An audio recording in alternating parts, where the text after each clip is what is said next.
जळगाव विधान परिषद निवडणुकीची रणधुमाळी सुरू असतानाच या ठिकाणी जर बघितलं तर महायुती विरुद्ध महाविकास आघाडी अशी थेट लढत या ठिकाणी पाहावयास मिळते। अत्यंत चुरशीची ठरणारी ही जळगाव विधान परिषदेच्या एका उमेदवारासाठी ही निवडणूक गेल्या अनेक दिवसांपासून चांगली चर्चेची या ठिकाणी ठरलेली होती। या पहिले जर विचार केला तर शिवसेना शिंदे गटाच्या रेश्मा काळे यांनी बंडखोरी केली, त्याच्यानंतर अपक्ष उमेदवारांनी देखील या ठिकाणी माघार घेऊन थेट लढत जी आहे ते शिवसेना ठाकरे गट विरुद्ध भारतीय जनता पार्टीच्या उमेदवारासमोर या ठिकाणी उभी टाकलेली आहे।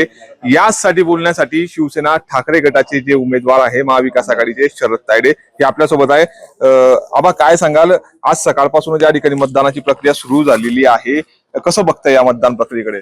नाही, मतदान प्रक्रियेमध्ये काय आता सुरू झालेली प्रक्रिया आणि आमचे आता विषय जे आहे ते आहे बरेचसे आता मतदान आता जे येत आहे त्याच्यातले बरेचसे मतदान मला पडतील असा विषय आहे। बरेचसे आता काल रात्री अपक्ष उमेदवारांनी जी माघार घेतली की त्यांना जो सपोर्ट केला तर तेव्हापासून मला त्यांचे बरेचसे नगरसेवकांचा फोन आला किंवा तुझ्यामुळे आमचा फायदा होतोय, त्या फायदा कशा होतोय काय होतोय सगळ्या जळगाव शहराला मतदाराला माहिती आहे, तर नक्कीच आम्ही आमच्यापर्यंत तुला मदत करू। दादा, असं असलं तरी महाविकास आघाडी विरुद्ध महायुतीचा थेट लढत आहे, मात्र महायुतीचं नगरसेवकांचं बहुमत या ठिकाणी जास्त आहे तुल्यबळाने आपल्या महाविकास आघाडीच्या, याकडे कसं बघता संख्याबळाकडे? नाही, संख्याबळ पाहता आम्हाला बाळासाहेब ठाकरेंची शिकवण होती लढो आणि त्या पद्धतीने आम्ही लढतोय आणि संख्याबळ त्यांचं जास्तही असलं तरी सुद्धा आमचा विजय नक्की आहे।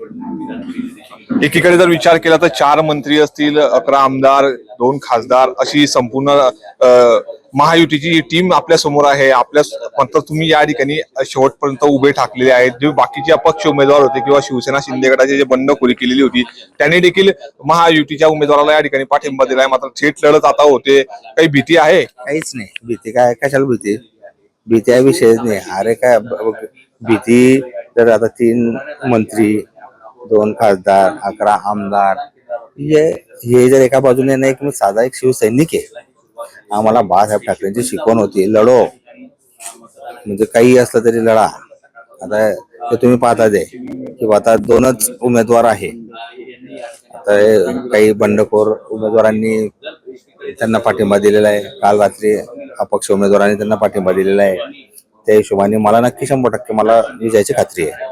तुमची उमेदवारी या ठिकाणी कायम होती म्हणून ही जी निवडणूक आहे संपूर्ण बिनविरोध झालेली नाहीये, खूप प्रयत्न करण्यात आले या नेत्यांच्या माध्यमातून, शेवटपर्यंत तुम्ही या ठिकाणी उभे टाकलेले आहेत, कसा वाटतोय विजयाचा विश्वास?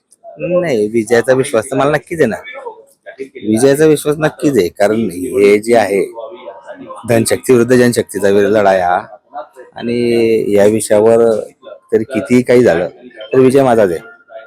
निश्चितच तर धनशक्ती विरुद्ध जनशक्तीचा हा लढा आहे आणि दुसरीकडे जर विचार केला तर विजय माझाच होईल असंच मत या ठिकाणी शिवसेना ठाकरे गटाचे उमेदवार शरद तायडे यांनी बोलताना व्यक्त केलेला आहे।